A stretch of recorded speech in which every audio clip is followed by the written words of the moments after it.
there are many First Amendment issues here. Georgia law, though, does allow prosecutors to charge someone both with racketeering as well as participation in a criminal street gang if those organizations are committing crimes under Georgia law, and if these folks are organized in a way that they are working together in some capacity. So prosecutors will often point to things like using gang signs, things that are meant to communicate messages to other potential gang members, recruiting other people to join a gang. It's very problematic from a First Amendment standpoint because that kind of communication, and it can be communication in words, it can be lyrics in a song, it can be on social media, it can be the clothes that they wear.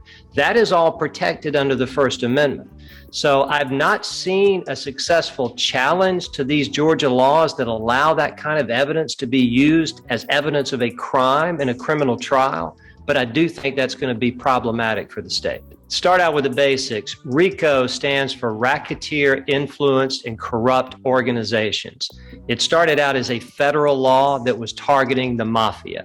But many states, I think most states, if not all states around the country, have adopted their own state RICO laws with the same idea. Initially, it was focused on organized crime, but the law itself only requires the state to prove that some group of people are committing a pattern of other crimes under the RICO law. And that can include simple stuff like theft or murder or drugs or prostitution.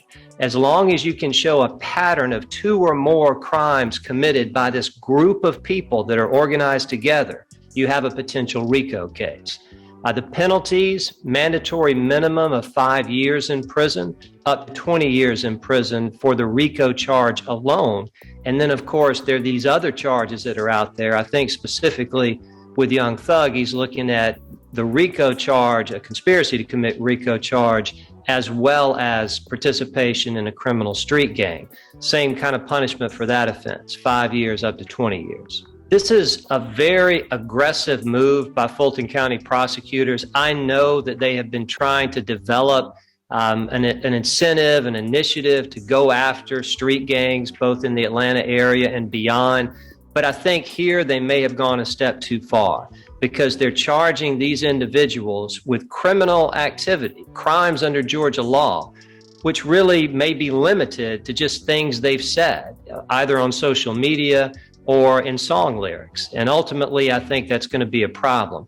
The jury is going to want to see evidence that these individuals, each one of these individuals, actually committed some sort of crime separate from just being a part of this organization.